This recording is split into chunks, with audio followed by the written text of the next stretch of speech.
Before there were footsteps mapped in concrete, before rooftops shaded hearts from weather, before the ticking of clocks sliced dawn from dusk, the planet drifted in a single, endless breath. A warm mist coiled over valleys that had no names, rising like incense from a dreaming globe.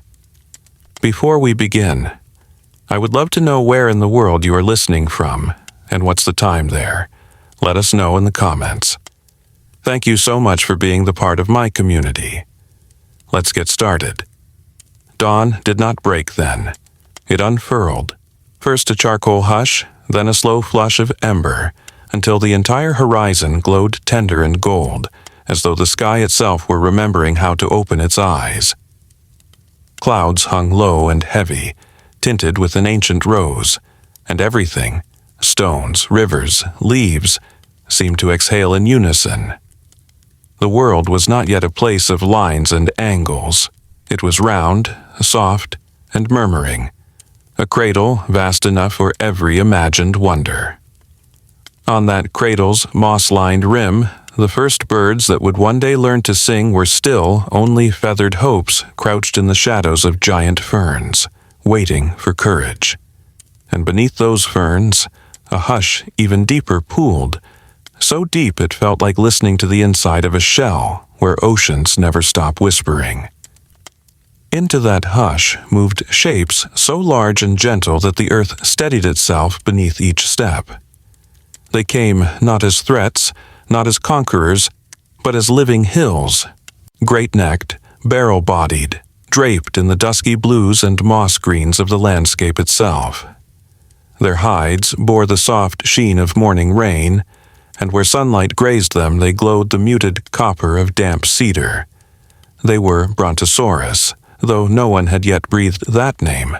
They simply were, belonging to the terrain like rivers belong to gravity. With every rise and dip of their colossal shoulders, stems shivered, dew quivered, and the breath of the forest turned fragrant. Pine, sap, wet bark. No rush, no urgency. Their rhythm was the planet's first lullaby, a colossal heartbeat slowed to dreaming tempo. High above their sweeping backs, the canopy formed a stained glass ceiling of cycads and towering araucarias. Sun rays drifted through fronds like dust settling in a cathedral, painting quiet halos that traced the slow swing of tails. Where those rays struck a patch of cobalt shadow, steam plume rose, small, ghost white, curling itself into the story of morning. The last fingers of night clung to the topmost leaves, and droplets clattered down, gentle as someone tuning chimes. The Brontosaurus received that rain as blessing, tilting their vast skulls to drink the water straight from air, eyelids half closed in easy reverence. They were children of cloud and fern, baptized daily in the hush between thunder and birdsong. The ground beneath them was not yet stitched with austere roots of towering oaks. Instead, a loamy mat of club moss and horsetail yielded under each pillar footfall. When those feet lifted again, fragrant wells remained, dark, trembling, already brimming with life too small to name. Sometimes the beasts lingered beside such indents, bending their muscular necks like drawn bows so that their wide nostrils could taste the fresh-laid pools. In the dim watery glass they might glimpse the flick of a silver insect skating across, or the swirling reflection of leaves overhead, or perhaps nothing at all. Only the soft promise that every shape belongs somewhere. A river slipped through that sun-dappled cathedral, sensuous as silk laid across glass. Its surface carried drifting banks of pollen that painted it lemon and cream. Beneath, fish moved like flecks of polished moonstone, scales catching stray shafts of light. When a Brontosaurus lowered its head to drink, ripples fled out in ever-widening circles, ringing the water as though striking a quiet bell. The bell's tone trembled through reeds, through frog and fern and root, and then settled back inside the river's own slow hum. Nothing hurried, not even thirst. Water climbed the creature's throat in a measured tide, and each swallow sounded like rain, reversing its fall, returning to sky. From horizon to horizon, the air thrummed with warmth. Volcanoes, distant yet watchful, exhaled plumes of pearl gray that smeared across the azure and turned ruddy near dusk. They were not malevolent furnaces, merely lungs of the earth practicing slow exhalation. Their ash drifted thinly eastward, sprinkling the forest with mineral snow that disappeared into moss. Sometimes, at twilight, embers from those far mountains peppered the sky, and for a moment every tree trunk glimmered like iron heated to a low, rose-colored glow. Brontosaurus did not startle. They raised their heads, pupils reflecting drifting sparks, and accepted the fireflies of tectonic breath as easily as they accepted rain. Night arrived not with darkness but with deepening color, the blue of mountain lakes after thunder, the purple of bruised figs, the charcoal hush of caves where rivers once sang. Stars revealed themselves slowly, as though someone were opening sieve holes in velvet. Insects chorused a soft metallic drone. Somewhere, a shard of moonlight snagged in branches and fluttered like pale cloth hung to dry. And among the vast shapes of the herd, bodies settled into folded stillness. Some stood half awake, sides gently heaving, tails resting in fern beds. Others nestled closer, necks curving into question marks of drowsy trust. They were nations of silence, continents at rest, and above them the sky observed its own reflection in their slow breathing. But there was one among them, younger, slighter. A sub-adult, scarcely taller than a grown tree. She moved with an eagerness the elders no longer needed, pressing ahead where vines parted, glistening as green silk. Within her chest thrummed a curiosity bigger than bone. Every scent of resin, every glint of dragonfly, every burble of underground spring felt newly minted just for her.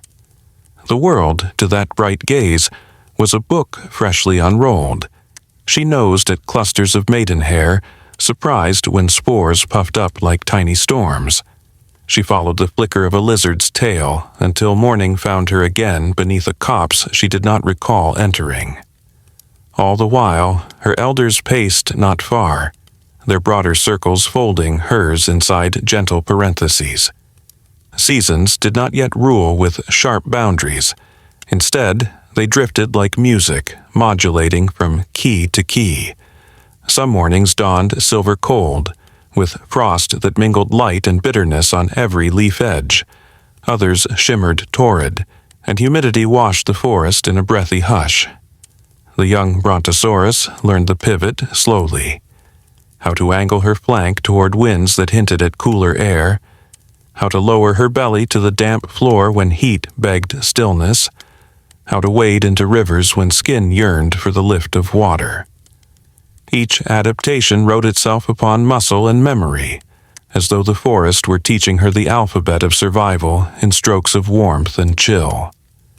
Thunderclouds, when they gathered, assembled with regal patience. First came a hush so deep it felt like the planet pausing mid-inhale. Birds stilled, rivers slackened, even insects nested under leaves. Then a distant rumble, low and padded, rolled across hills. Lightning arrived in filaments, threading sky to ground in silver script too quick to read. The young one watched, awe softening every blink.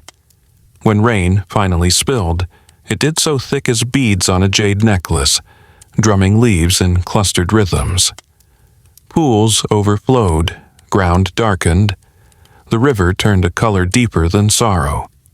Yet the herd remained serene, hide steaming under sudden chill, eyes lazily half-lidded, as though each drop were telling an old, comforting secret.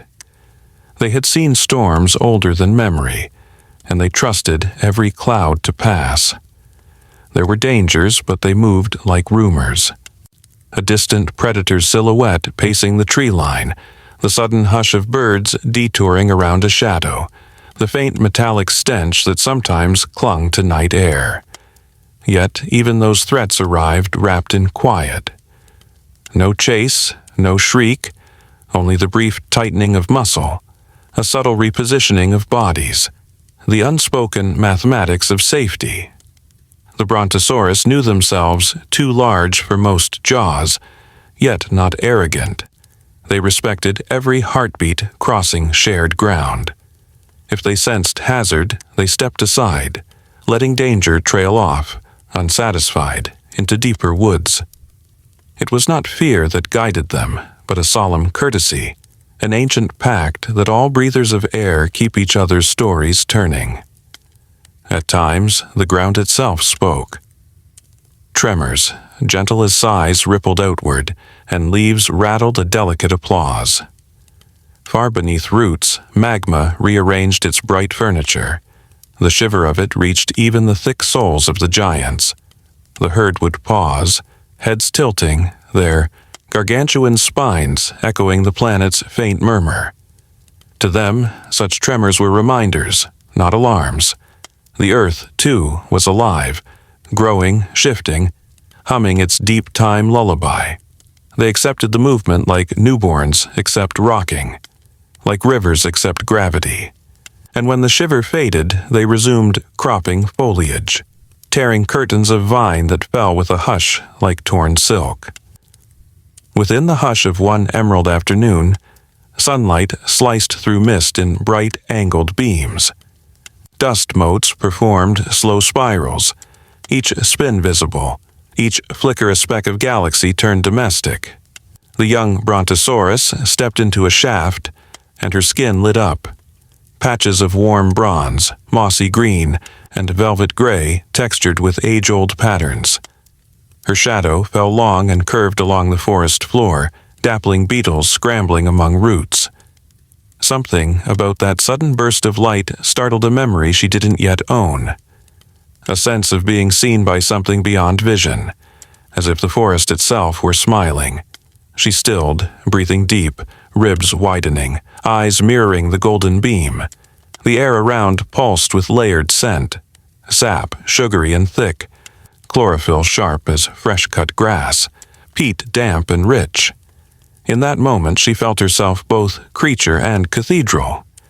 Inside her enormous chest, space enough for hymns of wind. Evening's arrival was always a quieting rather than a closure, like turning a page you know is blank on the other side, yet you still linger to hear its faint crackle. Cicadas shrilled their metallic prayer. Frogs tuned throats that sounded like hollow drums, and somewhere an early mammal chittered under twisted roots, its mind busy with small, bright scurries. The Brontosaurus found a clearing where the ground sloped upward toward a ridge. From there, the setting sun smoldered low, a coal half hidden behind distant tree spires. Sky turned amber, then bruised purple, then a solemn ink that drew stars from hiding. The herd arranged themselves in a crescent, the young one near her mother's side. Their tails formed a barrier against stray hunters. Their breath steamed thin white banners into cooling air. The young one rested her head upon a cushion of damp leaf litter. It smelled of thyme and iron-rich earth. Sleep, when it came, was not a falling, but a gentle floating, up through layers of memory until consciousness parted like thin clouds, leaving only the quiet sweep of dreams. Dreams, for giant minds, were vast gardens. In them, the young one wandered corridors made from moonlit trunks, touched petals of flowers that sang when brushed, tasted snow that melted into honey. She dreamed of rivers reversing to sky, of mountains kneeling so clouds could rest, of stars zooming close until they became seeds settling into soil. Perhaps dreams were futures, or pasts, or places sideways to both. Whatever they were, she carried them inside waking hours, so morning felt half made of miracles already lived. And morning did return, pale and curious, sliding orange lace across pale fog, coaxing dew to sparkle. With sunrise came hunger, and with hunger came movement. A slow stretching of limbs, a ponderous lift of massive bulk, a rattle of pebbles dislodging from skin folds, and then, once again, the hush of steps that measured time in heartbeats rather than seconds. Days layered themselves like parchment, thin, translucent, fragrant. Some tasted of ripe ginkgo fruit, others of mineral ash. Winds veered, ferns folded or unfurled, and always in the background, volcanoes pulsed like sleepy giants reminding the world of its molten core. In quieter hours, the young one practiced listening to distant thunder rolling off unseen peaks. She counted the time between blue streak and low boom, mapping storm to sky in her mind's vast chamber. She learned the feel of soil before rain, how it inhaled, how it cooled. She learned which leaves carried sweetest water, which vines tangled claws around ankles, which meadow browsed by smaller sauropods held best lilies for brushing against itchy skin. Learning wove itself into bone, so eventually knowledge felt as instinctive as breathing. At twilight, on an ordinary day that did not know it was about to become memory, the herd reached a valley ribboned with streams that braided silver in waning light. The air here held an unfamiliar sweetness, perhaps a new bloom or a mineral trace carried from distant cliffs. The elders paused at the valley's throat, nostrils flaring, reading wind like scripture. The young one, eager, trotted a bit ahead, hooves sinking into spongy turf. Birds scattered from low shrubs, trailing chirps that hung in dusk like beads on invisible thread. Above, a crescent moon hovered pale, already coaxing nocturnal petals to open. And then, beneath a broad cicad's fan, a shape yawned open in slow, deliberate motion. An egg, large as a river stone, cracked along a fault line drawn by time. A soft, urgent squeak slipped out, thin as silver wire. The young Brontosaurus froze, eyes widening. All her mornings, all her storms, all her dreams pooled into that hush. The elders turned too, their titanic bodies pivoting with grave curiosity. The world, which had seemed ancient seconds before, suddenly felt new again, raw as dewdrops at dawn's first blush. A second crack followed, then a third, each tap like a tiny comet striking glass. The shell's pale surface fractured, revealing a sliver of wet parchment skin glistening copper-pink under moon. A minuscule snout pressed outward, gulping first air. It smelled of clay, fern, a star. The young one's heart thundered, yet she did not move forward, held back by instinct older than blood. The knowledge that beginnings deserve distance, that birth must complete its own slow music. Above them, evening's first stars winked into view, as though curious eyes had poked through night's cloth. The valley filled with a hush so deep even leaves seemed to hold their breath. For a moment, volcanoes stilled, rivers hushed, and every creature, winged, scaled, furred, leaned inward to listen. Not to noise, for there was hardly any, but to the shimmering tremor of possibility. The egg rocked once more, and a small paw, no bigger than a lily pad, pushed free, scattering thin shards that glimmered like porcelain in moonlight. A faint squeal, more question than cry, slipped out and drifted up the ridge, where it tangled with night wind and mingled with the hush of crickets. From the poised silhouettes of the elders came a collective inhale, slow, harmonious, almost reverent. The young Brontosaurus felt her own lungs answer, breathing not just for herself, but for the tiny pulse now joining Earth's rhythm. And somewhere, in the deep, tender marrow of the world, a new story began its first soft syllable, echoing out in expanding rings across fern, rock, and paling sky. The shell that once cradled silence had cracked open, and with it the valley breathed a new rhythm. In that hush, where starlight draped across the ridges like sheer fabric, something impossibly small stepped into the vastness of the world. A Brontosaurus, not yet named by time or remembered by stone, blinked into existence. Wet with the shine of birth, trembling like a leaf in soft wind, the hatchling emerged beneath a widespread fan of cycads, each movement a question answered by instinct. Its breath was shallow but sure. Its neck wobbled but lifted. Its eyes, glossy and black, opened to a forest already centuries old, and yet, to it, newborn. The newborn's first scent was earth, deep, sweet, and warm. Not yet the scent of survival, but of safety. The world had not yet sharpened. It welcomed gently, pressing only softness into this first meeting. The velvet of moss, the golden dust of fern spores, the faint tickle of wind curling around its damp hide. Above, the moon offered a quiet glow, one that lingered rather than announced. There were no sharp cries, no thrashing dangers, no declarations of life or death. Only the steady rustle of trees breathing, and the occasional flicker of lightning bugs tracing circles in the air like quiet sentinels.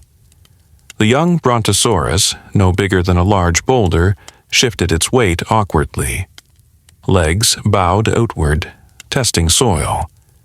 The weight of its body surprised it, gravity pulling with unexpected insistence. But the earth beneath was forgiving, padded with ancient compost, fern fronds, and the crumbling remains of older lives folded into mulch. When the hatchling finally stood fully, back arched, tail bobbing for balance, a great gust of air left its nostrils, its very first exhale in upright stance. It was not a roar, not a bellow, but a breath, the sound of presence. Not far away, the older ones watched. Not intervening, but not absent either. They stood as shadows with purpose, outlines of protection. Their great forms ringed the clearing like standing stones, silent but awake. The young female from before, the one whose curiosity had not yet hardened into caution, watched with wide eyes. Something stirred in her chest. Not quite memory, not quite recognition. Perhaps the way a song half-remembered stirs when you hear its first few notes in someone else's hum. The hatchling, despite being stranger and new, felt familiar, as though part of a larger circle had gently closed. The night grew deeper, darker, more intimate. Clouds passed over the moon, and the clearing dimmed, softened further by shadows. But the hatchling did not cry.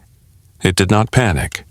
It took a slow, uncertain step toward the body heat it sensed nearby, a curve of tree-like leg, the slope of a mother's belly. She bent toward her child, nostrils brushing the top of its skull, and exhaled in a slow sigh that stirred the air like warm wind. The baby tucked against her chest without hesitation. The bond, ancient as starlight, had begun. The first dawn the hatchling ever knew came not in brightness but in warmth. The earth turned gently beneath it, and the sky paled like washed linen. Birds, small, quick creatures still halfway between scale and feather, began to chorus. Their calls were scattered, sometimes sharp, sometimes sweet, as though testing which notes belonged to morning. In that music the hatchling stirred, blinking crusted sleep from its lids. Every blade of grass it saw seemed painted in gold. A thin film of mist coiled along the ground like silk threads laid out to dry. As the sun crested the far ridge, the clearing bloomed. Light spilled over ferns, turning their undersides translucent. The young Brontosaurus, now slightly steadier on its feet, watched insects dance in the sunbeams like dust made playful. It followed one with its gaze, an amber-winged thing that darted and paused, always just out of reach. The hatchling's steps grew bolder, muscles discovering themselves. The tail swayed for balance, the neck arched curiously. Each motion was the writing of self into the landscape. The mother did not follow but watched. So did the herd, their immense forms barely moving, yet always attuned. In their stillness was a kind of orbit, the baby exploring the radius, always able to return. The forest allowed it.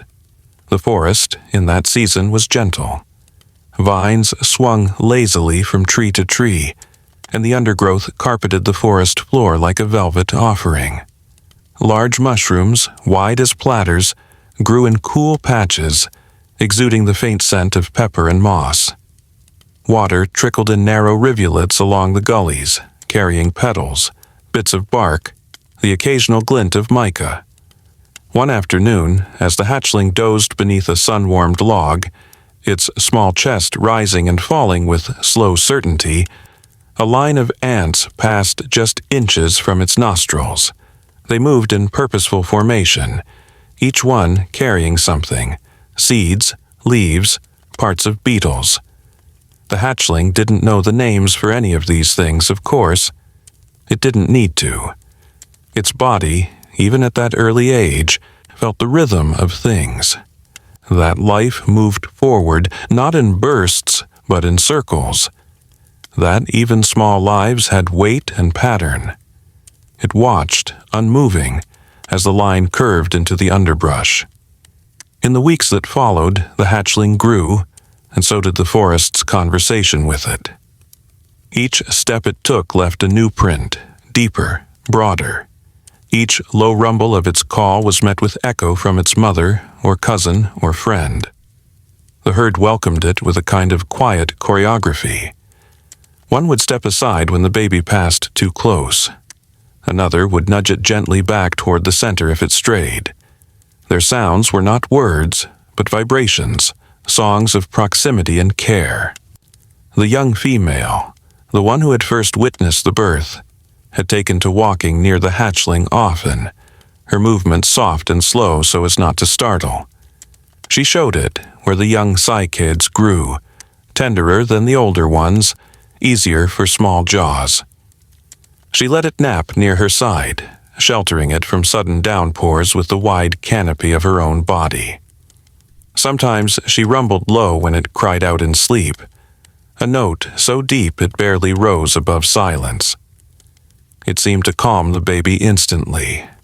They were not mother and child, but something else. Memory echoing forward. The forest, too, seemed to lean toward the hatchling's presence. Perhaps that is imagination. Or perhaps it is simply that when something new enters the world itself stretches gently to make space. Flowers bloomed where it lingered. Trees dropped fruit in its path. Even the breeze seemed to bring fewer biting flies and more drifting pollen. On one golden morning, the hatchling stood in a beam of angled sun and tried to bellow like the older ones. The sound that came out was a broken hiccup, comical, brief. And yet the whole herd turned to listen, for just a moment, just enough to be heard. There were missteps, too. A slip into a narrow ditch filled with thick clay, a brush with a thorny bush that left fine scratches along its leg, a tumble while racing too eagerly after a low-flying bird. Each moment startled, then softened by the comforting closeness of the herd. They did not scold, they encircled. The mother always knew when to arrive, not too soon to interrupt learning, not too late to risk fear. She would lower her head beside the struggling body, nudge once and wait, always wait. And always the hatchling would find its footing again. Nights brought their own lessons. The darkness, though quiet, was not still. Small eyes gleamed in the undergrowth. Wings fluttered against bark. And sometimes a far-off howl reminded the herd that not all watchers were kind. On those nights, the hatchling slept closer to the center. The bodies of the adults formed a wall around it, their breathing like wind through canyon. Safe within that breath, the young one dreamed again. Of running, of rivers, of reaching leaves still far out of reach, The moon waxed, waned, and waxed again. Seasons, though gentle, whispered, "Thinking of you." He took her hand, and she did not draw it away. He sang very softly under his breath, "My sister is like the persea tree."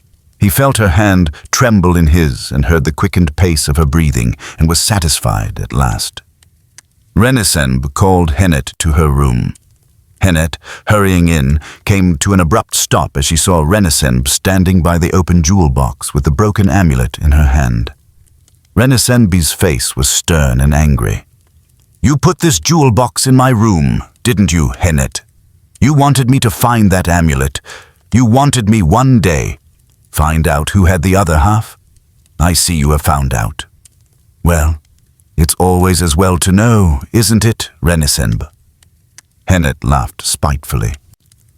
"You wanted the knowledge to hurt me," said Renisenb, her anger still at white heat. "You like hurting people, don't you, Hennet? You never say anything straight out. You wait and wait until the best moment comes. You hate us all, don't you? You always have. The things you're saying, Renisenb, I'm sure you don't mean them." But there was no whine in Hennet's voice now, only a sly triumph. "You wanted to make trouble between me and Kameni. Well, there is no trouble." "That's very nice and forgiving of you, I'm sure, Renisenb. You're quite different from Nofrit, aren't you? Do not let us talk of Nofrit." "No, better not, perhaps. Kameni's lucky as well as being good-looking, isn't he? It was lucky for him, I mean, that Nofrit died when she did. She could have made a lot of trouble for him, with your father. She wouldn't have liked his marrying you. No, she wouldn't have liked it at all. In fact, I think she would have found some way of stopping it. I'm quite sure she would." Renisenb looked at her with cold dislike. "There is always poison in your tongue, Hennet. It stings like a scorpion, but you cannot make me unhappy." "Well, that's splendid, isn't it? You must be very much in love." "Oh, he's a handsome young man, is Kameni, and he knows how to sing a very pretty love song. He'll always get what he wants. Never fear. I admire him, I really do. He always seems so simple and straightforward." "What are you trying to say, Hennet?" "I'm just telling you that I admire Kameni. And I'm quite sure that he is simple and straightforward. It's not put on. The whole thing is quite like one of those tales the storytellers in the bazaars recite. The poor young scribe marrying the master's daughter and sharing the inheritance with her and living happily ever afterwards. Wonderful what good luck a handsome young man always has." "I am right," said Renisenb. "You do hate us." "Now how can you say that, Renisenb, when you know how I've slaved for you all ever since your mother died?" But there was still the evil triumph in Hennet's voice rather than the customary whine. Renisenb looked down again at the jewel box and suddenly another sun-warmed grass. The air here carried the scent of old bark and crushed chamomile, of long rest and quiet dreams. The giants continued their grazing, lowering their necks to gather mouthfuls of maidenhair, or stretching upward to pull tender shoots from the lowest boughs of primitive trees. Their chewing was rhythmic, slow, and sonorous, like the sound of waves folding onto a distant beach. The sound filled the clearing like lullaby, and the hatchling's body relaxed without realizing. The mother entered behind her child, her massive shadow sliding over the earth like a slow eclipse. The others did not flinch. Instead, one shifted her weight to offer space. Another rumbled low in acknowledgement, a sound deeper than speech, felt in the chest more than the ears. These were not herds held together by dominance or hierarchy. No leader, no follower, only proximity, shared breath, shared ground. The quiet pact of coexistence. All around, the forest adjusted itself around their stillness. Birds flitted just above tail level, picking at insects. Beetles moved purposefully along the creases of heavy knees. Vines tangled through tails that rested on the earth for hours, undisturbed. Insects nested in the folds of sagging skin. Life didn't fear these gentle giants. It lived in the shelter of their slowness. The hatchling, sensing safety, took bolder steps into the clearing. One of the older Brontosaurus watched with mild interest as it approached. This one, larger than all the rest. Her back ridged with subtle knobs of old healed scars, and her tail dragging gently like the trail of a story too long to tell. The baby, emboldened, stretched its neck toward her. They touched, just a breath, just a brush of snout to flank, and the older giant released a soft, low note that trembled through the grass and into the hatchling's bones. The sound said nothing and everything. You are part of this. Hours passed without anyone noticing. The sun drifted lazily across the sky. Shadows moved, curved, stretched, and folded again. The Brontosaurus herd grazed in quiet companionship, walking slowly through dappled light, stopping often, never in a rush. Some lay down to rest, their massive chests expanding and collapsing like hills breathing. Others stood nearby, their weight shifting from one foot to another in soft, deliberate movements. Nothing in their world was sharp or sudden. Even alertness was gentle. A pause, a glance, a listening that seemed more like remembering than watching. Occasionally they touched one another, not affection exactly, but awareness made visible. A snout pressed to a shoulder, a tail draped lightly over a back, a synchronized turn as if to say, "We are still here." The hatchling mimicked these movements, watching, learning. It stepped near a younger giant, perhaps not much older than the curious cousin from before, and attempted a nudge. The older youth turned with patience, nosing the baby's side in return. There was no rejection, no dominance, only acceptance like wind across the same branch again and again. The days became a soft blur of grazing, resting, wandering, and listening. Always listening, for rain, for wind, for the changes in the river's breath. The Brontosaurus understood the world not by controlling it, but by blending into its rhythm. When the river rose, they stepped back. When ferns browned, they moved on. When rain fell, they welcomed it. They knew no fences, no edges, only the curve of seasons, the rise and fall of need.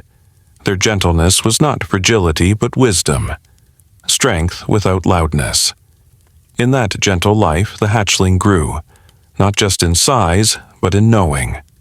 It learned which ferns were sweetest at dusk, which stones stayed warm after sunset, which spots near the riverbanks were safest for napping. It followed the herd's arcs, not because it was told to, but because those paths felt like memory in the making. It walked not behind, but within. No one led, no one followed. They moved like breath in a sleeping chest, inward, outward, without instruction. Sometimes, when the sun struck the treetops at just the right angle, light would pour into the forest like molten gold. The Brontosaurus would pause then, as if listening to something just beyond the reach of hearing. The hatchling felt it too, a hush that wasn't silence, a stillness that was more than the absence of motion. It was as though the earth itself had leaned close to speak in fern and light. The giants didn't interrupt. They stood, necks raised, eyes half closed, and simply received it. And in the middle of these great still lives, the hatchling found its rhythm. It no longer stumbled on roots or startled at rustling bushes. It learned to move like its kin, one slow, deliberate step at a time. The sound of its footsteps softened.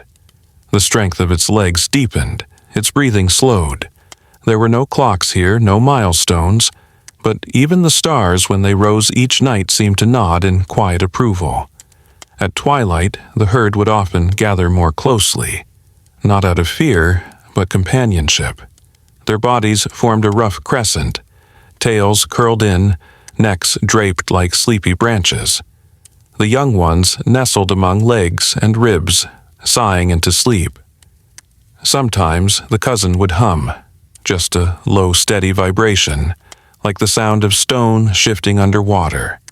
The baby would press close, lulled not by story but by presence. And still, the forest moved around them. New trees pushed up where old ones fell.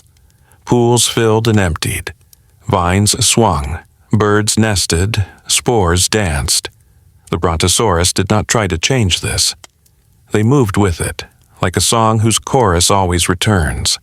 They had no need for memory, and yet they carried it, in every motion, in every breath. One evening, the young one watched a dragonfly land on its broad toe. The wings shivered, clear, luminous, so light they might have been spun from mist. The hatchling did not move. It watched, it listened, and somewhere behind its stillness was the steady rhythm of the herd chewing, shifting, breathing. The rhythm of giants. But not all things in the forest stayed the same. One night, while the stars shimmered like frost above the trees, a distant sound broke the peace, a sharp, unfamiliar cry far across the valley. Not threatening, but different. A question, not a warning. The herd paused, heads raised, tails stilled. The young one stirred but stayed close. The cry came again, brief, thin, like a twig snapping underfoot, then nothing. Silence returned, not tense, but thoughtful. The Brontosaurus did not flee. They did not move. They listened. They waited. And above them the stars spun on. The sky did not change all at once. It whispered first. Thin murmurs in the highest branches, a faint scent in the wind, a hush that pressed lightly upon the shoulders of the forest. The Brontosaurus herd felt it before it arrived. Their breath slowed further. Heads raised, tails curled inward. They stood not in fear but in readiness, steady, massive, and still. The young one, now taller than the tallest shrub, paused mid-chew as the air shifted. The scent of the world had altered. What had once smelled of sun-warmed bark and fern now carried a bitter wetness, something that tingled at the nostrils and stirred a memory it had never lived. Clouds gathered low above the ridge, great bruised bodies of vapor curling inward like sleeping beasts. They crept, not rushed, but their weight grew heavy. Shadows fell across the clearing, diffused and smeared, and birds that had chattered through morning now scattered in tight spirals, darting for shelter. The baby Brontosaurus looked up, eyes wide, sensing something magnificent about to unfold. The older ones were not alarmed. They turned in practiced formation, moving not away but together, toward higher ground where their feet knew the stone's shape even beneath the underbrush. The ridge awaited. It was a sacred place, though no one named it such. The ridge stood with a quiet gravity, its back curved like the spine of an ancient resting beast. Grass grew thin here, and trees leaned crooked, shaped by wind and time. Moss covered the rock in patches, a muted green that darkened with each drop of moisture the wind carried forward. From its crest, the forest below unfolded like a living map. Hollows and glades, sun-struck pools, snaking rivers catching light in broken chains. The Brontosaurus moved toward it now, feet finding their rhythm on the dampening trail. The youngest walked among them, legs longer now, muscles stronger, each step holding more confidence. It did not question the movement. The earth itself seemed to be asking them upward. By the time they reached the ridge, the first sigh of rain had arrived. Not heavy, not urgent. A suggestion of water. A whisper across the leaves. The sky above them swelled, turning from dull gray to something darker, bluer, rimmed with pewter. Lightning blinked far in the distance, not jagged, not angry, but soft and white, like someone lifting a curtain to let the day's last light escape. Thunder answered a few heartbeats later, rolling low and smooth along the curve of the valley. The sound was not frightening. It was ancient, the kind of sound that makes trees straighten and rivers pause mid-ripple. The giants stood shoulder to shoulder now, their silhouettes outlined against the sky, massive necks swaying gently in the thickening wind. Their tails curled along the ridge's edge, anchoring them like roots. The baby nestled between two adults, their bodies shielding it from the sharp gusts that danced up from below. The wind carried scents of wet bark, upturned soil, and something electric, something new. And then the rain came, not in a crash, not in a roar. It arrived like a secret.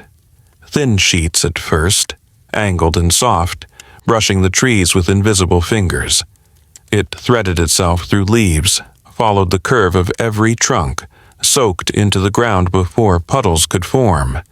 The young one lifted its snout, letting the drops hit its face. It blinked at the sensation, cool, startling, tender. Then tilted its neck higher, tasting sky. The rain dripped from its chin, clung to its lashes, pooled in the hollow between shoulder and spine. The older Brontosaurus did not flinch. Their hides were already slick, darkened from pale grays and browns to deep earthen shades, like river stones after the water has passed. They turned slightly, adjusting to the wind, bracing as the rain thickened. Now it hissed, now it sang. It beat on leaves like 1,000 whispered feet. It slid down rocks, formed tiny rivulets that traced paths through moss. It baptized the herd, not once, but endlessly, each drop its own blessing. The young one began to move, slowly at first, testing its footing. Then, with a boldness fed by rhythm, it walked along the ridge's spine. Its tail swayed. Its eyes flicked from tree to tree. Thunder echoed again, nearer now, but not closer in threat, closer in meaning, as if the sky were remembering the land, reminding it of their old conversation. Lightning answered, bright, brief, painting the world in a single silver sketch. In that moment, every tree looked carved, every drop mid-air, every giant beast a monument. The baby Brontosaurus turned back toward the herd. From its vantage point now, just above the others, it could see them not as shapes it followed, but as a formation, an intention, a family. Their bodies glistened, their breaths steamed, their heads turned together to face the rain, and something in the young one clicked, like a puzzle piece sliding into place. Belonging, not just in nearness, but in knowing. The rain grew heavier. It pooled in footprints. It streamed from leaves in long threads. The forest below swelled with noise. Dripping, splashing, trickling, rushing. Birds huddled silent in nests. Insects burrowed deeper beneath bark. But the Brontosaurus stood exposed and proud. Their strength was not in defiance, but in patience. They did not wait out the storm, they welcomed it. Wind pulled at the young one's sides, tugged at the delicate line of its spine. It leaned into the gust, neck extended, letting the force pass through it rather than against it. The trees behind it swayed, branches knocking together like slow applause. Rain plastered its hide. Water pooled along its tail ridge and flowed down its legs. The chill bit deep. And still it stood. For the storm did not only bring wet, it brought renewal.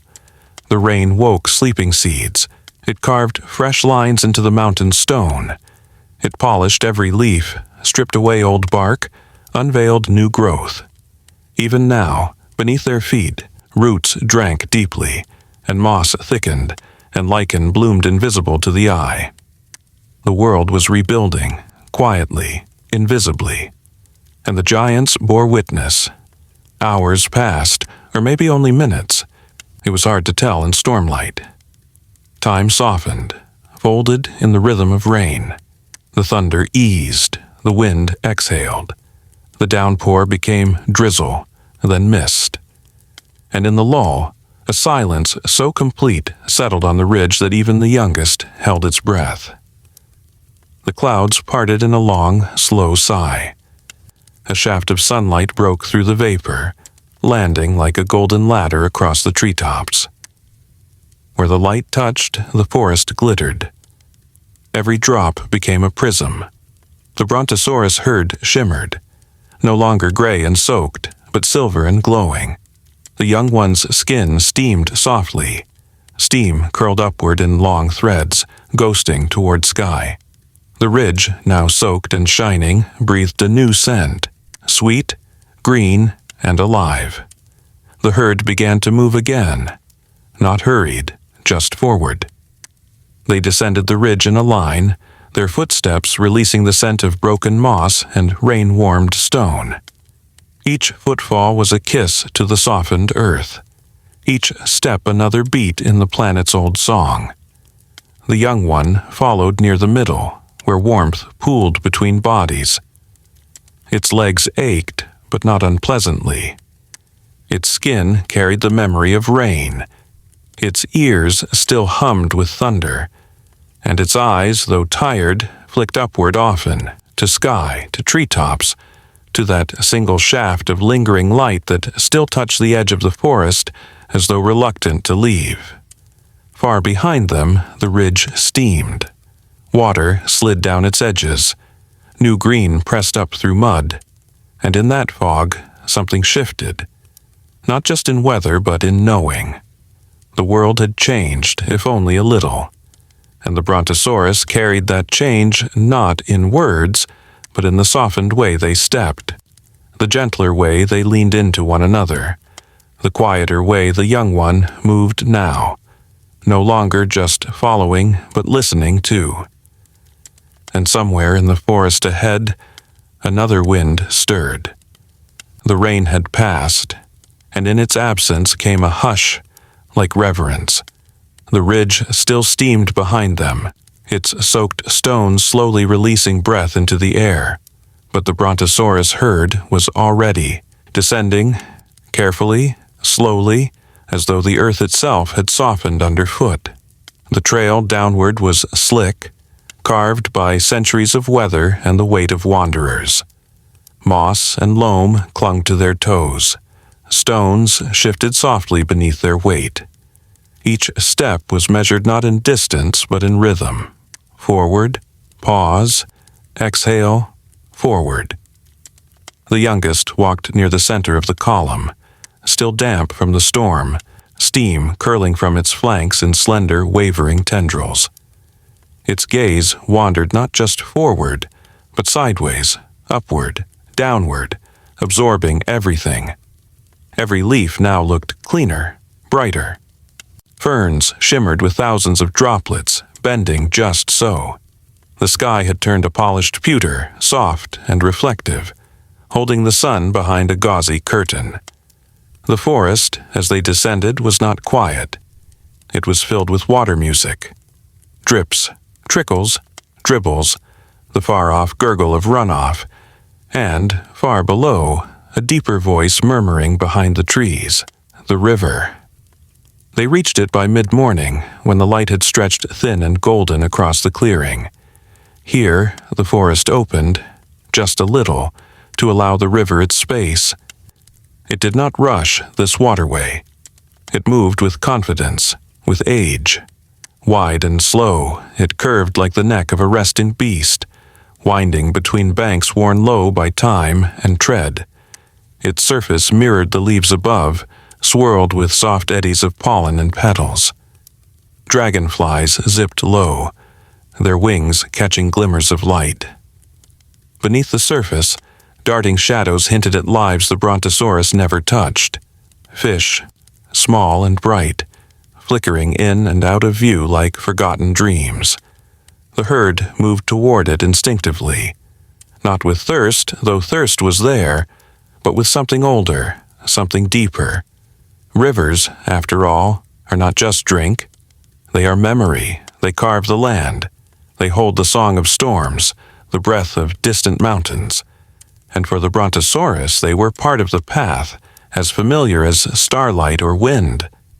The youngest one stepped carefully near the edge, where the riverbank crumbled into soft clay and a fan of reeds bowed gently in the current. It bent its long neck, sniffed the water. The scent was sharp, mineral-rich, laced with the ghost of rain. Lower still, it touched its mouth to the surface. Coolness climbed its tongue. The drink was not hurried, it was savored. Each swallow settled deep in the belly like warmth. Others joined. One by one, the giants eased forward, knees bending as they knelt to the water, tails dragging wide arcs through damp earth. The air filled with the quiet lapping of tongues, the creak of joints settling, the soft murmur of river answered by breath. And behind them, the forest watched. Cicadas silenced, birds perched mid-call, as if the moment were too still to break. The river itself was not untouched by the storm. It had swelled gently, widened its reach, carried silt and fragments of branches from upstream. Near one bend, where the water curled tightly before smoothing again, a pool had formed. Shallow, warm, rimmed with stones, polished smooth by years of quiet tumbling. The youngest wandered toward it, drawn not by need, but by curiosity.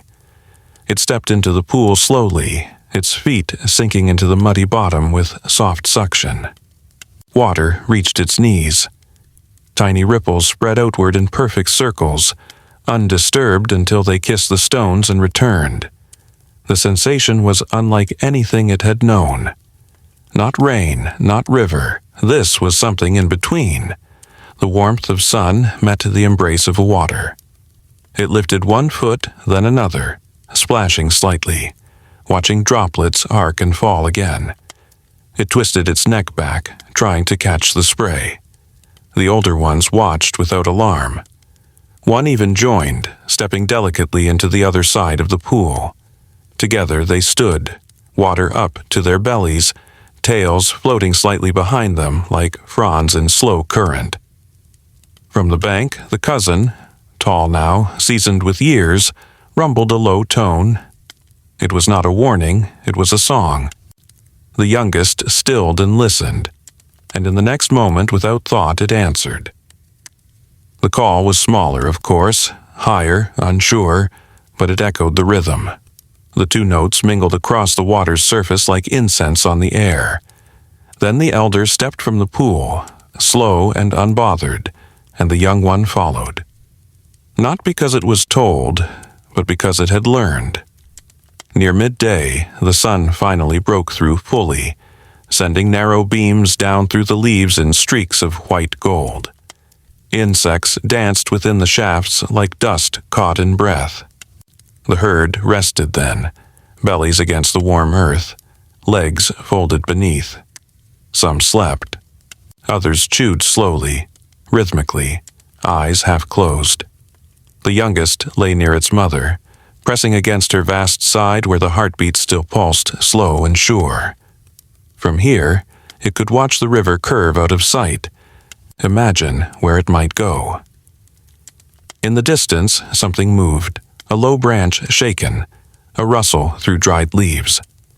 Not alarming, just new. The youngest raised its head, ears flicking. It watched the tree line. Then the rustling stopped. All was still again, save the river.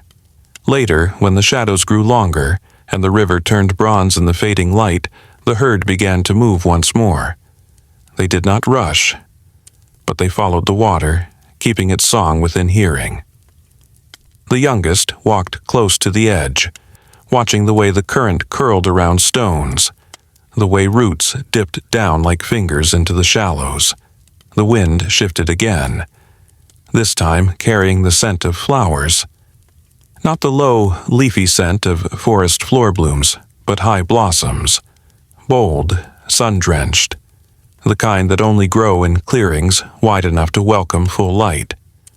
The young one lifted its head. There was more ahead. As they walked, frogs sang in the reeds. Birds resumed their calls. The forest seemed to blink open again, as though waking from its own sleep. A new energy stirred. Not hurried, not urgent, but curious.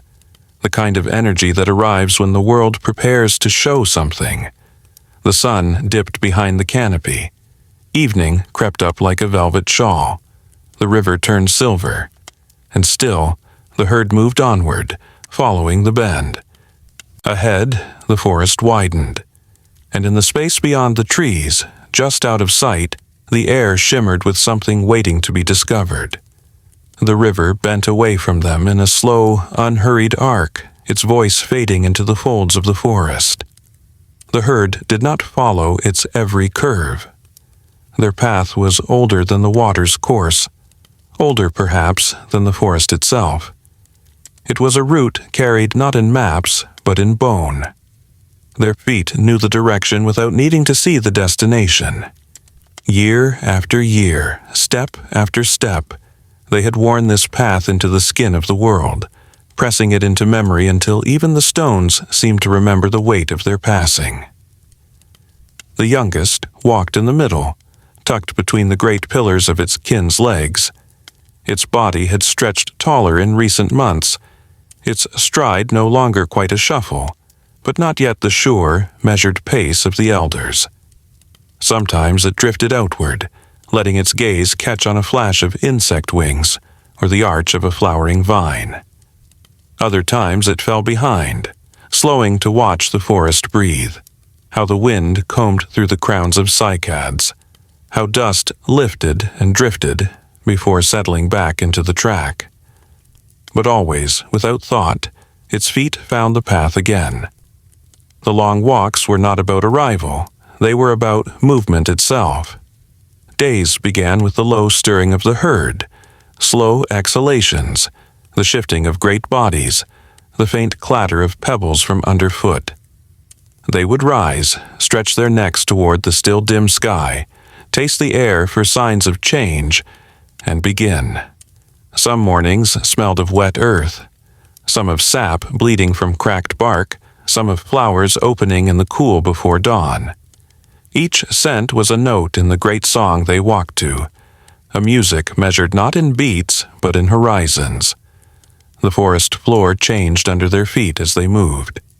Near the river it had been soft and dark, padded with rotting leaves and threaded with fine roots.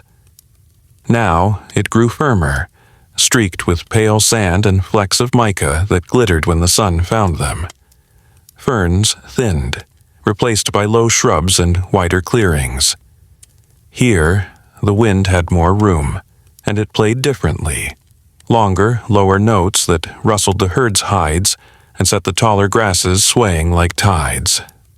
The elders never hurried. Their pace was the pace of mountains shifting, slow enough that the seasons themselves seemed to walk beside them. Sometimes the youngest grew restless and would dart ahead, only to find itself enveloped again by the steady, slow-moving wall of kin. In time, it began to understand. The walk itself was the purpose. There was no single meadow, no single stand of trees that was the goal. The land was not a point to reach, but a line to follow, over and over, a thread stitching years together. They moved by memory, but also by signs the forest offered. A sudden flush of fresh green along the ground told them water ran close beneath the soil. The angle of light through the canopy marked the time of day without need for shadows on the ground. The calls of distant birds, shrill or deep, scattered or dense, spoke of what lay ahead. The youngest listened without knowing it was listening, learned without being taught. Sometimes the path would rise toward a ridge or gentle slope, and from there the world would open. Rolling valleys stretched into haze, broken here and there by glints of distant water or the strange teeth of volcanic stone pushing from the earth. The herd would pause in such places not to admire, but to measure. The wind, the scent, the hum of the ground beneath, these were their compass. And once read, they would descend again, folding back into the green corridors of the forest. The days blurred into one another, not in monotony, but in a kind of layered richness. Morning mists parted into warm noon light. Afternoons grew drowsy with heat and the drone of unseen insects. Evenings cooled, shadows lengthened, and the air grew heavy with the perfume of flowers that only opened after sunset. Nights were vast and black, stars trembling overhead in the spaces between the branches. The herd walked through all of it, carrying the same rhythm through every change. In their path, life stirred and settled again. Lizards darted across the track, then froze, watching the legs pass like tree trunks in motion. Birds lifted from low branches, circled once, and settled again. The undergrowth bent away beneath massive tails, then slowly leaned back toward the light. The herd disturbed nothing for long. Even their feeding was gentle, neck lowering, jaws sweeping leaves into their mouths, then moving on, leaving enough for the forest to mend itself. The youngest began to sense the pull of places it had never seen before. Some bends in the trail smelled faintly familiar, though it had not walked them in memory. A certain tree with a scarred trunk, a hollow in the earth where water collected after rains, a slope where the soil was redder than the rest. Each came into view and brought with it a flicker of something beyond the present moment. It was as if the land itself whispered, "You've been here before, though you were smaller then." As the weeks stretched, the path led them into a place where the forest opened wide, and the sky became a larger companion. Here the wind spoke more clearly, bringing scents from far away, salt from an unseen shore, smoke from a distant ridge, the rich sweetness of flowering meadows. The herd did not break pace, but the youngest lifted its head higher, catching as much of those scents as it could, letting them weave into its memory. At night, when they stopped to rest, the stars seemed closer in these open spaces. The youngest would lie with its head low, eyes half-lidded, watching them drift slowly westward. The elders seemed to sleep without worry, but the young one sometimes wondered about those bright, cold fires, how far they were if they too walked in their own kind of herd across the sky. The days of the long walk stretched on, each one folding into the next like waves on a tide. There was no telling where one ended and another began. And then, one morning, as the mist lay thick along the ground, a new sound reached the herd. A low, distant voice, deeper than the river, more constant than the wind. The elders slowed, listening. The youngest felt it in its chest before it truly heard it. Somewhere ahead, beyond the next low rise, the land was about to change again. The sound that had risen through the mist was not a threat, nor the call of any one creature. It was the low, layered hum of many throats together, an ancient chorus that did not demand attention, but gathered it all the same.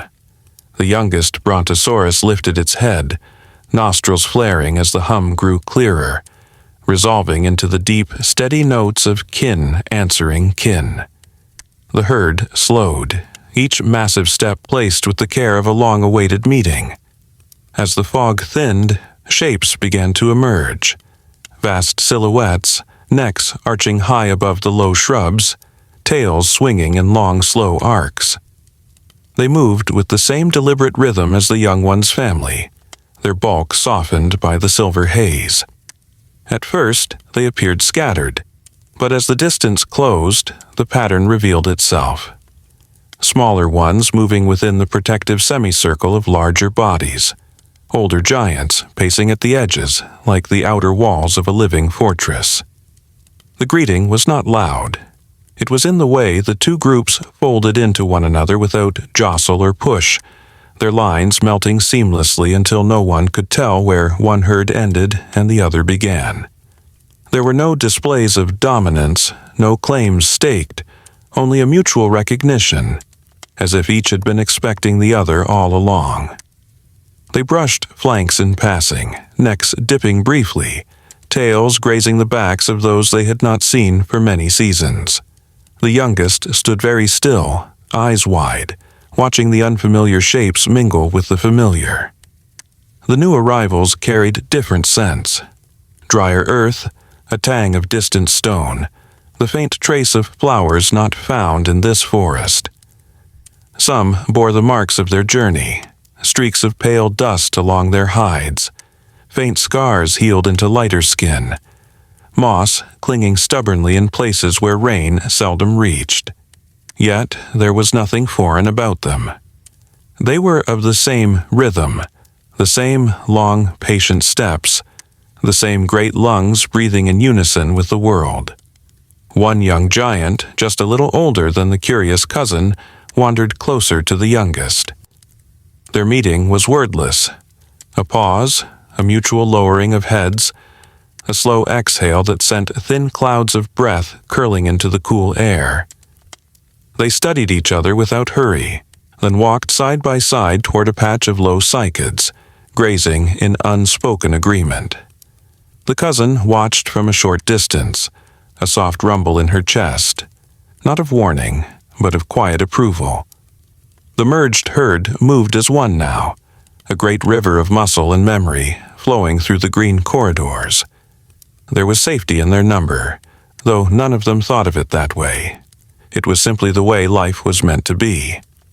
When one stopped to feed, others slowed without knighting signal. When one lifted its head to scan the horizon, nearby bodies instinctively mirrored the motion, their long necks swaying in unison like the stalks of a single immense plant turning toward the sun.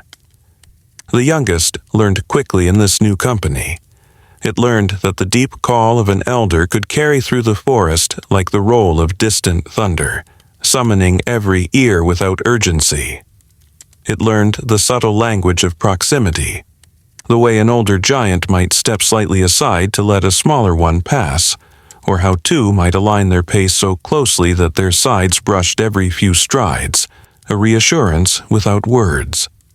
At night, when the herd settled, the presence of so many bodies transformed the clearing into a living landscape. The youngest would lie among them, the steady breathing of dozens of chests blending into one low ocean of sound. The ground beneath warmed with the shared heat of so many tons of life, and the air held the comforting musk of bodies at rest. Above, the stars shone through thin breaks in the canopy, their cold, faraway shimmer answered by the warm, grounded glint of eyes reflecting firefly light. Days passed like this, slow, full, without edges. The path widened in places, allowing the herd to spread, then narrowed again, funneling them between ridges or down into shallow valleys where the air smelled of clay.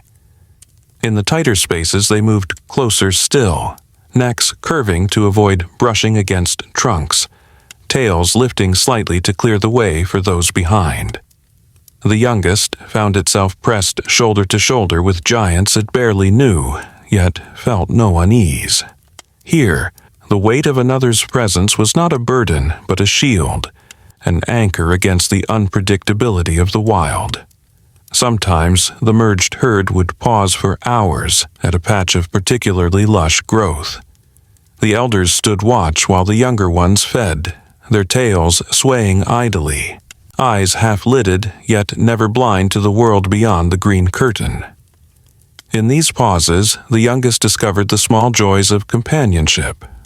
Splashing side by side in a shallow stream, chasing the same dragonfly only to stop at the same moment when it darted too far, or resting head to flank against another who chewed without comment. And always there was the sound, the low hum of giants together. It was not constant, but it was always near, a weaving of calls and rumbles and soft footfalls. It was the sound of belonging, of never truly being alone, even when wandering a little farther than the others. The youngest began to carry that sound within itself, like a second heartbeat. But as the sun began to sink earlier each day and the shadows lengthened sooner along the trail, a new undercurrent threaded through the herd's easy rhythm. The air grew cooler at dawn. The leaves in some clearings yellowed at the edges. The ground, once soft underfoot, held a faint crunch in places. The elders noticed first, not with alarm, but with a deepening stillness, as though listening for something far off. Their pace did not quicken, but the spaces between their calls shortened, weaving the herd closer together. The youngest felt the change without understanding it. The world was shifting, subtly, quietly, and though the herd remained its unbroken circle, there was something in the wind ahead that was not the same as before. They walked on, and the hum held steady. Yet, somewhere beyond the next ridge, the sky seemed heavier. The air shifted before the earth spoke. It was not a wind that moved through the herd that morning, but something heavier, something older. It came low, close to the ground, pressing into the spaces between ferns and curling under the bellies of the great giants. The youngest Brontosaurus lifted its head, tasting the strangeness on its tongue. It was dry, bitter, almost metallic, and it clung to the throat as if it wanted to be remembered. The elders knew this scent. Their eyes did not widen, their pace did not quicken. They simply paused, one by one, turning their necks toward the far horizon where the mountains sat like sleeping titans. Beyond the green wall of the forest, the sky was different. Its blue dimmed, smudged with a pallor that did not belong to weather. The light was softer there, yet tinged with something the eyes could not name. By midday, the change had grown more certain. The deep rumble arrived not from above, but from beneath. So faint at first it could be mistaken for the pulse of distant rivers. The ground shivered, just enough to set loose dust drifting upward in little golden swirls. Leaves quivered without wind. The youngest stilled, one forefoot frozen mid-step, as the vibration hummed through bone and belly. But the herd moved on, their great shadows swaying gently across the dappled path. When they emerged from the close embrace of the trees into a clearing, they saw it. Far away, beyond ridges and valleys, a plume had risen from one of the mountain peaks. At its base, the slopes still shone in the colors of the world, green, brown, the silver flicker of rivers. But above that line, the mountain had crowned itself with cloud. Not the white towers of summer storms, nor the black anvils of thunderheads. This was gray, tinged with copper and violet, spiraling upward into the pale sky. It moved like water rising in slow motion, smooth and sure, until it met the higher winds and spread in a long, thinning veil. The Brontosaurus herd stopped at the edge of the clearing. Not in fear, only to watch. Eyes tilted upward, necks swayed slightly, tails curled in idle arcs behind them. The youngest felt the sound of the earth deepen, as though the mountains were clearing their throats after a long silence. Each rumble came slow, measured, and was followed by a stillness so deep that even the insects hesitated. By late afternoon, the air had grown dimmer, though the sun still rode the sky. A pale dust began to drift on the wind, flakes so small they vanished the moment they touched the skin. The youngest blinked as one landed on its eyelid. It was soft, lighter than seed fluff, and when it caught the light it showed a faint shimmer, as though it were made of crushed stone. More followed, spinning lazily downward, clinging to leaves and pooling in the furrows of great feet. The forest changed its voice. The usual chatter of birds quieted to the occasional, tentative call. The leaves, powdered now with a thin layer of gray, no longer shone but dulled under the settling ash. Each footfall of the herd stirred the dust upward again, mixing it with the scent of the soil. Still, they walked. Their pace was the same as it had been yesterday, and as it would be tomorrow. The youngest learned quickly not to taste the flakes. They left a dry grit on the tongue, thirst without heat. Instead, it tilted its head high, watching the air, watching the way the light changed as the ash drifted through it. Sunbeams, once golden, now split into muted shafts, pale as honey stirred into milk. The world was not darker, only softer, as though someone had drawn a thin veil over the day. They reached a low rise by evening, and from there the mountains were clearer. The plume had thickened, rising with renewed vigor before fanning out into layers of smoke and ash that blushed faintly in the sinking light. Lightning flickered inside the column, white threads stitching themselves briefly into the gray before vanishing. The sound, when it reached them, was a deep, rolling murmur, felt in the ribs more than heard in the ears. The herd did not gather tightly. There was no need. They spaced themselves as they always did, grazing between glances toward the horizon. Now and then, an elder would lift its head for longer, holding still as if listening to something carried only by the ash-filled air. The youngest mirrored them, straining to hear beyond the wind, imagining the slow turning of rock deep inside the mountain's chest. When the sun finally dipped, the sky became a strange, two-layered thing. Low overhead, the ash glowed faintly, holding the last light long after the valley had darkened. Above that, where the veil thinned, the first stars appeared, sharp and cold, as if they had been watching through the day but only now were willing to be seen. Night fell, and the ash did not stop. It drifted endlessly, whispering against leaves, softening every sound. The world felt muffled, held in a patient hand. The youngest lay down among its kin, head resting on the cool earth, watching the faint glowing plume on the horizon pulse in slow intervals.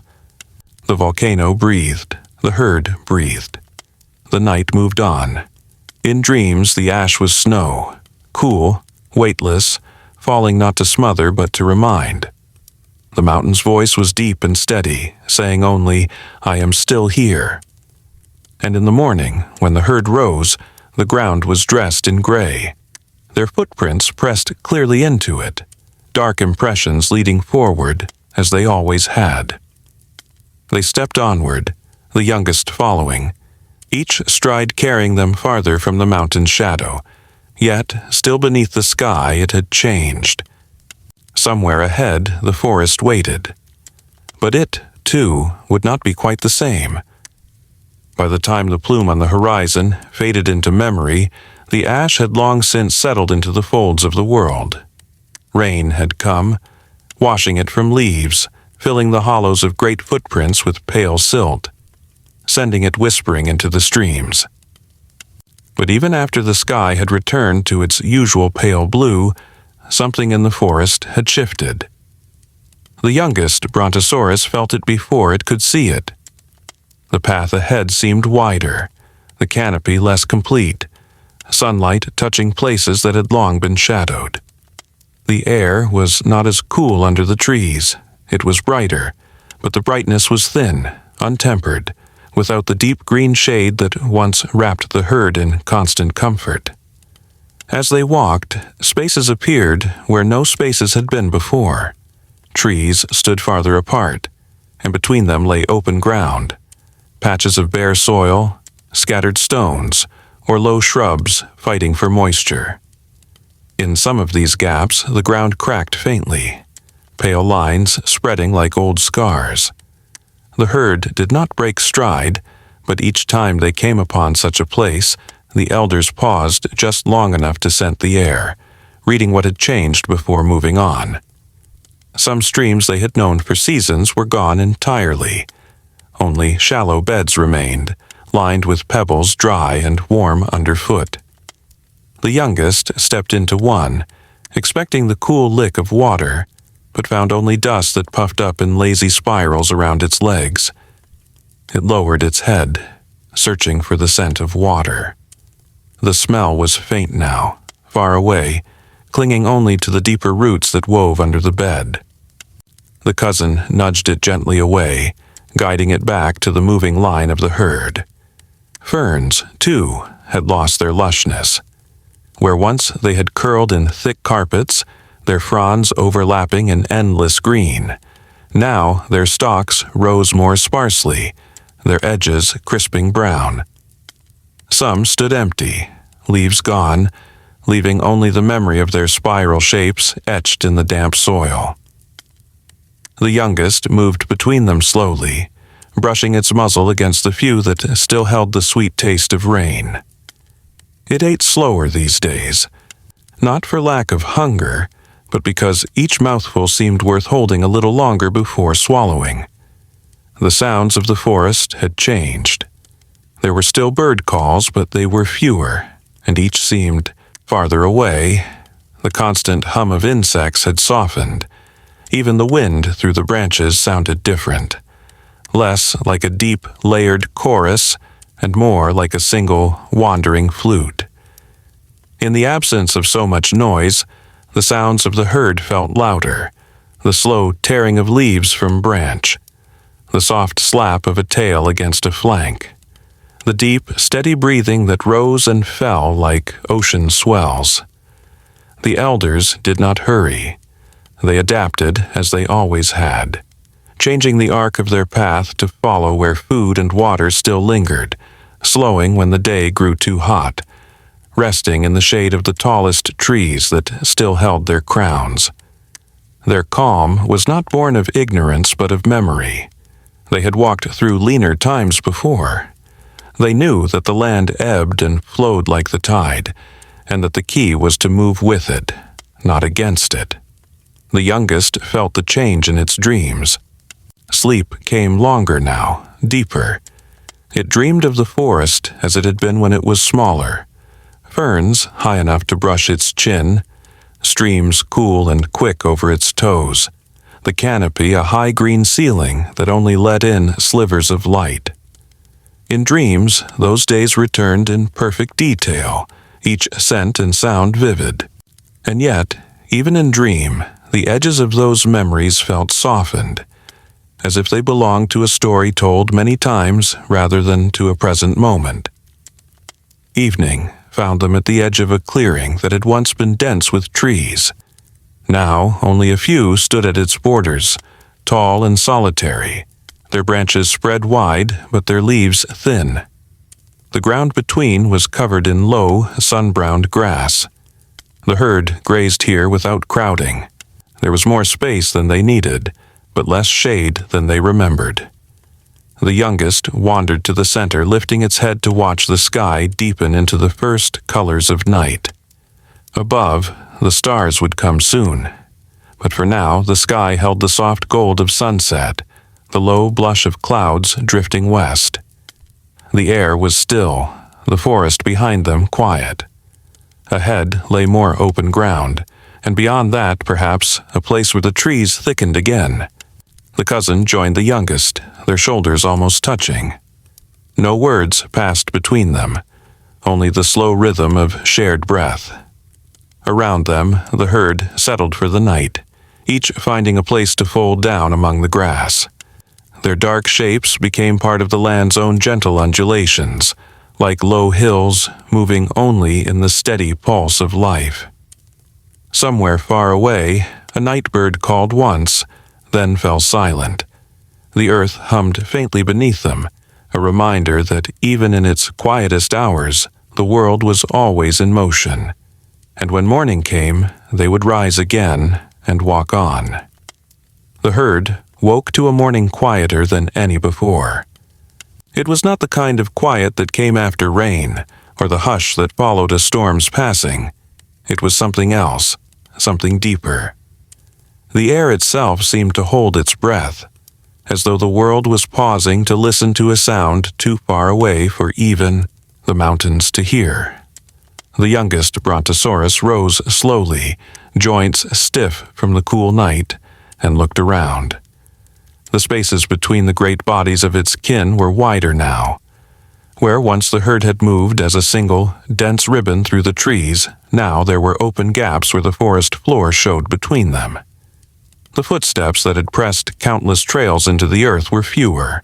The scent of familiar bodies was thinner. Yet the herd moved forward, steady as always. They stepped across sunlit patches and through the long shadows of the remaining trees, heads lowering to feed, then lifting again to check the wind. There was no sense of alarm in their movements, only a quieter rhythm, a deeper patience. As the day wore on, the young one noticed the way their calls carried differently now. A deep, rolling note from the front of the line took longer to reach the rear. A response from the back arrived to the front more faintly. The chorus of low rumbles, once constant, now rose only every so often, as if each voice waited for the right moment to speak. The sound was not diminished in meaning, only rarer, like a treasured story told less often, but with more weight when it came. By late afternoon, the sun stretched long gold fingers across the thinning forest. The trees no longer met above their heads. The canopy was broken into islands of green, separated by sky. When the wind passed, it carried less of the deep, resinous scent of pine, and more of the open air, thin, dry, touched with the faint dust of far-off hills. That evening, the herd came to rest on a wide, open slope, where the view fell away into a valley. The youngest had never seen the sky so large. It curved overhead in a seamless sweep, the colors softening from amber at the horizon to the palest blue above. As the sun sank, that blue deepened, shifting to violet, then to the deep indigo hush of night. One by one, stars began to appear. At first, they were shy, hiding in the faint glow of the day's end. Then more emerged, as though some unseen hand were slowly scattering them from a pouch of silver dust. They seemed impossibly far away, yet their light touched every shape in the valley. The trunks of trees, the still surfaces of pools, the long curves of the herd's necks. The youngest stood still for a long time, head tilted, breathing slowly. The stars gave nothing away. They only shone, steady and patient, as they had for all the ages before. But in their silence was something the young one recognized. Something vast, ancient, and alone, yet not lonely. The others, too, lifted their heads. The herd's breathing slowed until it seemed to match the slow turning of the sky. Their shapes were dark against the starlit land, their shadows long and merging. In the spaces between them, the earth seemed to hum softly, as though the ground itself was aware of their stillness. Night deepened. The cool air slid across their hides, carrying the scent of distant water. Somewhere, far below, a single frog called out into the darkness, and then the sound faded, leaving the valley under its soft dome of silence. The youngest lay down last, folding its legs beneath its body, feeling the warm earth press up against its chest. It kept its eyes open for a long time, watching the stars. Some seemed to drift toward each other. Others stood alone, unblinking. It thought of the herd, how some always stayed close, how others wandered at the edges, and in the quiet, the two patterns felt the same. Above them all, the silence between the stars stretched wide and endless. But in that stillness there was no emptiness, only space enough for every breath the herd had ever taken, and every breath still to come. The young one closed its eyes at last, the image of the sky folding into its dreams. And when the wind shifted in the early hours before dawn, carrying the rustle of leaves from far away, it did not wake in fear. It knew the herd was near. Tomorrow they would rise, they would walk again, and the silence would walk with them. The quiet had lasted so long that it seemed the world might stay that way forever. But the forest, even in its gentlest moods, never truly stands still. It began in the undergrowth. A rustle here, a flicker there, quick movements that did not belong to the wind. The youngest Brontosaurus paused mid-step, head lowering to listen. The sound was small, almost delicate, but filled with a certain intent, the kind that made leaves sway and shadows shift with purpose. It was not the slow tread of the herd, nor the padded step of an old predator passing at a respectful distance. This was lighter, faster, more precise. From beneath a cluster of broad ferns, something darted. A flash of sleek skin, a tail like a whip, eyes bright and alert. The shape vanished as quickly as it appeared, swallowed again by the green. The young one blinked, not alarmed but curious. It had seen lizards before, insects, even small feathered creatures hopping among the branches, but this was different. These movements were sharper, more focused, as if driven by a constant, invisible rhythm. The elders did not stop. They had noticed too, but their pace was unchanged. Whatever stirred in the shadows did not concern them as danger might. It was simply part of the shifting song of the world. As the days passed, the quick shapes appeared more often. They moved alone sometimes, but more often in twos or threes, weaving through the roots, slipping between moss-covered stones, pausing to peer up at the massive forms passing overhead. Their heads tilted with a strange precision, their eyes following each giant step with a mix of caution and calculation. One afternoon, the young Brontosaurus lowered its neck to drink from a narrow stream and caught sight of one of these small creatures doing the same. Its forelimbs gripped the bank, its narrow snout dipping into the water with rapid, bird-like sips. It froze when it sensed the shadow above, then blinked once, unafraid. For a moment, they regarded each other across the water's glimmering surface, the giant and the quick one, the slow breath and the quickened pulse. Then, with a twitch of its tail, the smaller creature vanished into the brush. The forest's voice was changing too. Where once the deep rumbles of the herd and the slow sway of branches had been the dominant sounds, now there were new notes in the symphony, short, high calls echoing between the trees, rapid footfalls on dry leaves, the sharp snap of twigs breaking under sudden weight. The air carried a restless energy. Even when the young one rested, head heavy against the ground, it could hear the faint patter of movement somewhere nearby. At night, the new presence was even more noticeable. Beneath the silver wash of starlight, the quick shapes moved like fragments of shadow, darting between pools of moonlight. Their calls were fewer in the dark, but their eyes gleamed faintly when they caught the light, vanishing again into the dense weave of trunks and roots. The herd slept on, undisturbed, their breathing a low, steady tide. The youngest began to wonder about these new companions in the forest.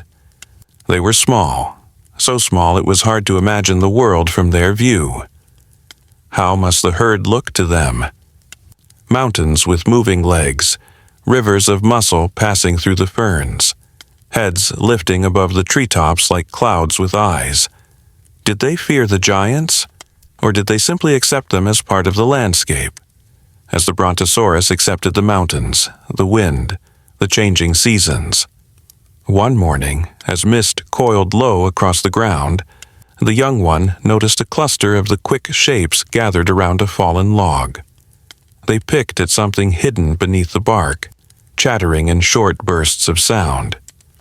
The smallest of them lifted its head, a shred of green dangling from its mouth, and met the giant's gaze.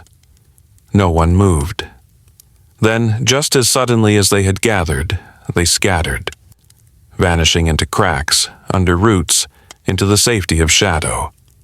The log remained, stripped in places, its inner wood pale against the darker bark.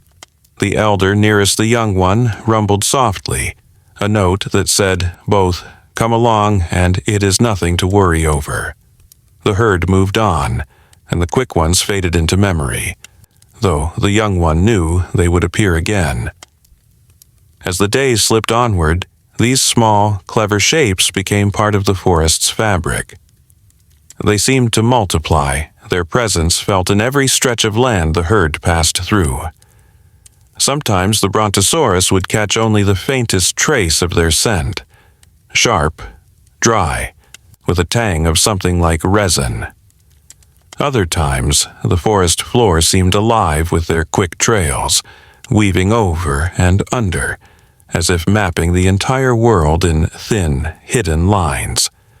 The Brontosaurus did not chase them, did not compete with them, did not mark their passing as a challenge. The world had always been shared. The quick ones took little and gave little in return, except perhaps a new voice in the song of the land. And so the herd continued, unhurried. The young one no longer stared as long when the darting shapes crossed its path. They were simply there now, part of the tapestry, as natural as the turning of leaves or the bending of the grass in the wind. Yet in the quiet moments, those times just before sleep, when the moon hung low and the stars spilled their slow light across the clearing, the youngest would still think of them. How swift their feet were, how sharp their eyes, how easily they disappeared into the green. Perhaps the forest was beginning a new story, one the giants could not yet hear in full. The wind would shift, bringing with it the scent of somewhere far ahead, and the herd would rise again. The quick ones would rustle at the edges, keeping their distance, their whispers threading through the roots. And the Brontosaurus would walk on, slow and unafraid, listening to the world's new voice join the old. The air was warm that morning, but not in the way it had been in younger seasons. It was not the fullness of summer, or the comfort of sun filtering through thick canopy. It was thinner, quieter, the kind of warmth that seemed to seep not from the sky but from the ground itself. The herd moved slowly through the sparse trees, their shadows long in the early light. The youngest, now no longer young, felt the weight of the years in every step.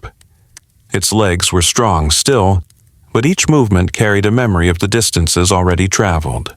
The trails that had once been worn in smooth repetition now felt wider, emptier. The hum of voices in the herd had grown softer over the years. Where once there had been dozens walking close enough that their sides brushed, now there were only a few, spread in a long, unhurried line. They grazed, as they always had. They drank where water could still be found. But more often they paused, not to feed, but to simply stand and listen. There was a different kind of conversation now between Earth and Giant. It was not about movement or migration or survival. It was about endings. Gentle ones. One afternoon, the Brontosaurus stopped in a small clearing, where moss had overgrown the roots of an ancient fallen tree. Sunlight slanted through the open space above, settling in golden pools along the ground. A breeze moved softly through, carrying the faint scent of flowers far beyond sight. The others moved on, trusting the stillness of this place to hold their absent one. The giant lowered its neck and breathed in the earth. It smelled of rain long past, of leaves crumbled into soil, of stone that had been sleeping for centuries. Here, there was no rush. It folded its legs beneath its massive body, lowering slowly until its chest met the soft cushion of moss. The ground sighed under its weight. The tail curved gently around its flank. The head settled on the earth with a sound like the closing of a great book. The Brontosaurus exhaled, not tired from hunger, not worn from injury, only ready for stillness. The forest responded. A bird, startled at first, returned to its branch and resumed its quiet song. Insects hummed low in the warm light. The moss held the giant's warmth as if it had been waiting for this moment all along. Overhead, the leaves swayed just enough to let a few specks of sun dance across the great curve of its back. Time slowed. The breath of the Brontosaurus matched the rhythm of the earth, long, deep, steady. Each exhale sent small tremors through the moss. Each inhale drew the scent of soil into the lungs that had known the clean air of countless dawns. There was no fear in the heart, only the soft awareness that the path was ending, and that ending was as much a part of the world as birth had been. Hours passed. Shadows lengthened, sliding gently over the clearing. The sun lowered until it caught the edge of the fallen tree, turning its bark to bronze.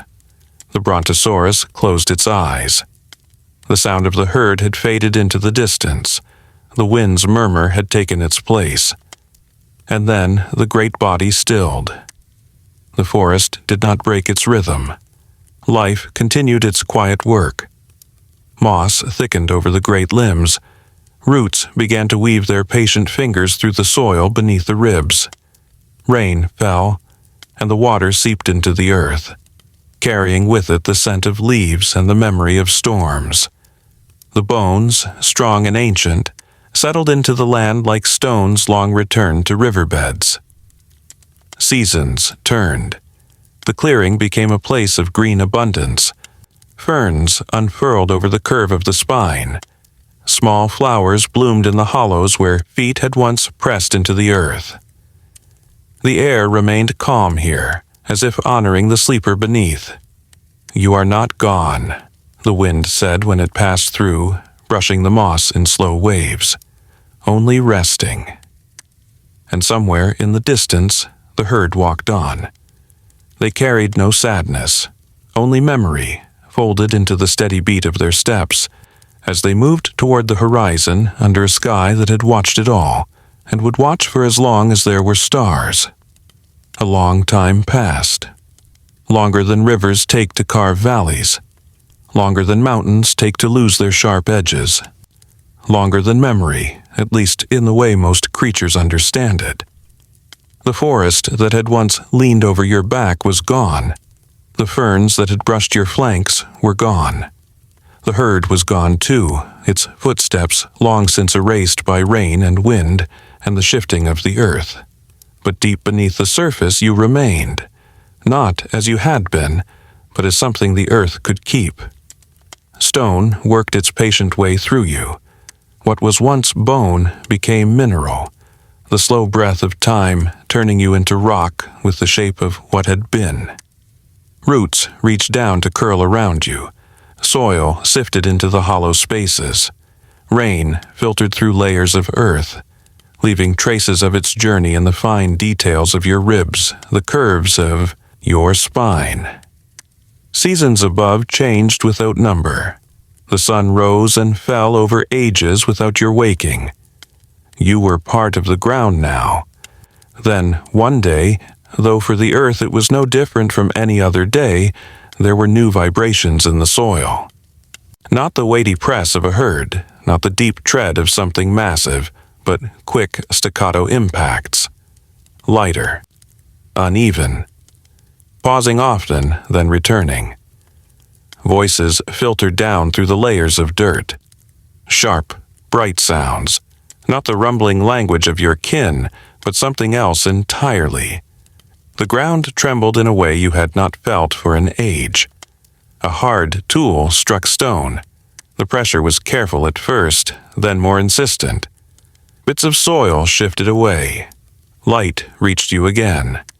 Thin at first, then widening into bright patches. Hands, small but deft, brushed away what remained of your covering. They looked at you with wide eyes, and though they could not know your name, they knew you were something worth pausing for. Their breath caught.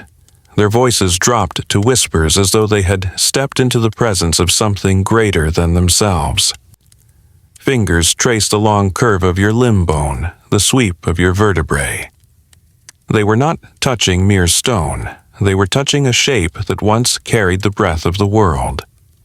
You were lifted from the earth, slowly, piece by piece, and carried far from the place where you had rested for so long.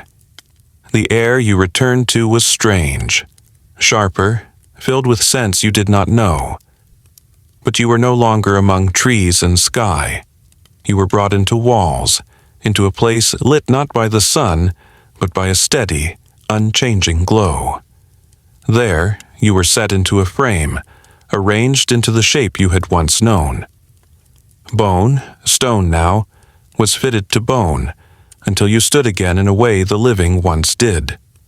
And though you could not move, the room shifted around you with the passing of seasons you could no longer feel. One day, a child came. They were small, even compared to the quick ones who had found you. Their hand pressed lightly to your leg bone, smaller than a single segment of your toe. They tilted their head back, eyes tracing the sweep of your neck, the long arc of your tail. You could not speak, but still, something passed between you. They did not know the forest you had walked. They had never heard the sound of your herd calling across a valley. They had never felt the weight of rain soaking your hide, or the deep hum of the earth beneath your feet. But in the quiet of that moment they sensed it, that you had lived, and that your living had mattered. Their eyes stayed wide, their mouth slightly open, as though caught between a question and an answer. Then they stepped back, still watching, before turning to go. But the shape of you remained in them. Perhaps later, when they closed their eyes, they would imagine you walking, slow, steady, under a sky without roads or buildings, through a green world they could only dream of. And in that way, you were remembered. Not in the way of names written in books or lines etched in stone, but in the breath caught in a child's chest. In the way their hand had rested against you, feeling the cold of stone that was once warm with life. The earth had held you for ages, and now the memory of you would walk on in minds you would never meet. Night settles across the earth like a slow tide, and in its hush, the old shapes return. The trees you once knew are gone, their roots dust, their leaves long vanished into the wind's forgetting. The rivers you drank from have changed their beds, curled into different valleys, or disappeared into the hidden dark beneath the soil. The air itself tastes different now, thinner, touched with the scent of things that never grew in your world, and yet, in the deep folds of night, none of this matters. For in dreams you still walk. Your feet press into ground soft with moss, and the air is heavy with the green breath of a forest that is not gone here, not in this place between waking and memory. The mist wraps around your legs, curling in and out of the hollows of your bones, as though it remembers where muscle once lived. The sky is a deep and endless black, scattered with more stars than there should be, bright, endless, patient. They look down and they know you. You move slowly, not because age binds you now, but because there is no need for haste. Every step has its own eternity. Ferns sway at your passing, brushing against your sides with the same tenderness they did when you were young.